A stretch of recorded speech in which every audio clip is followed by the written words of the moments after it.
Exame das religiões.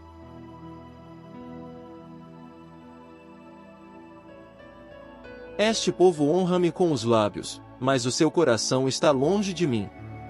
Adoram-me, porém, em vão, ensinando doutrinas que são preceitos de homens. Mateus 15, 8, 9. A religião não consiste num amálgama de dogmas e na proclamação de mistérios.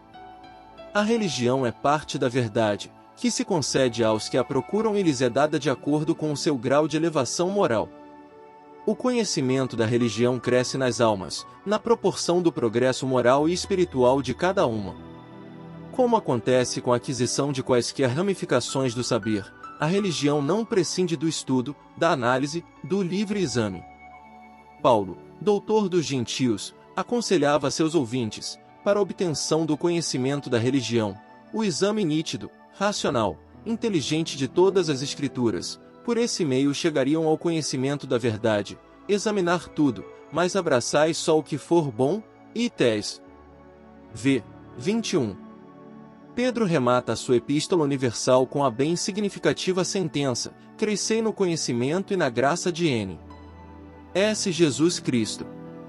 2 Pedro, 3, 18. João diz peremptoriamente numa das suas cartas, condenando a ignorância: Deus é luz. Se dissermos que temos comunhão com Ele e andarmos em trevas, mentimos e não praticamos a verdade. E João, 5:6, Tiago não é menos categórico, quando pretende avivar-nos sobre as tentações e provações, lembrando-nos suas causas e efeitos. A fortaleza deve completar a sua obra para que sejais perfeitos e completos, não faltando em coisa alguma. E 4. O conhecimento das circunstâncias que nos cercam se deve completar com o conhecimento da nossa individualidade e dos nossos deveres religiosos, do contrário não teremos fortaleza para resistir às tentações e vencer as provas.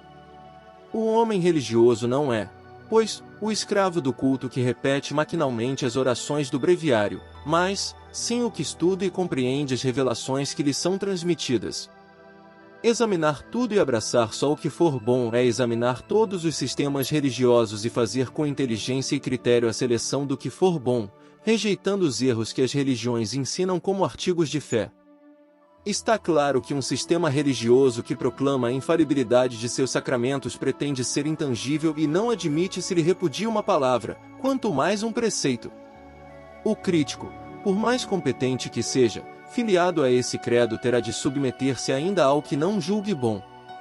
Por exemplo, o católico e o protestante, embora repugnem à sua razão os dogmas das penas eternas e do diabo, não têm liberdade para impugnar sua religião, têm a força de submeter-se a eles ou então serem excluídos da comunhão a que pertencem.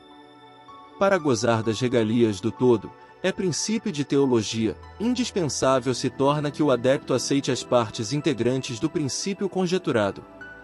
Quem não aceita a parte prejudica o todo, não pode, ipso facto, fazer parte desse todo. A sentença de Paulo, pelo que se vê, caduca em face do exame de uma religião única, porque tendo de aceitar o todo é impossível rejeitar o que não for bom. O mesmo acontece às demais recomendações epistolares de Pedro, Tiago e João. Para os sacerdotes do catolicismo e protestantismo, a sua religião é a verdade revelada, integral, completa. Aqueles que fizeram profissão de fé é porque chegaram ao conhecimento da verdade máxima, não têm de crescer no conhecimento e na graça de N.S. Jesus Cristo, já estão crescidos, não têm mais que crescer, atingiram o ponto culminante da verdade religiosa, sabem tanto quanto Cristo, seu conhecimento é mesmo igual ao de Deus, porque para essas religiões, Jesus Cristo é o próprio Deus que se manifestou na segunda pessoa da Trindade. Conclui-se que, falecendo aos católicos e protestantes os atributos de perfeição com que a sua religião deveria revesti-los, estão eles, sem dúvida, fora da verdadeira religião, necessitando, portanto, pôr em prática as recomendações apostólicas para obterem o conhecimento da verdade, cujos preceitos se resumem na memorável sentença de Paulo: examinai tudo, mas abraçai só o que for bom. Foi, portanto, com justa razão que o Cristo repetiu aquelas palavras ao povo de então, semelhante ao de hoje, discípulos dos escribas, saduceus e fariseus: este povo honra-me com os lábios, mas seu coração está longe de mim. Adoram-me, porém, em vão, ensinando doutrinas que são preceitos de homens.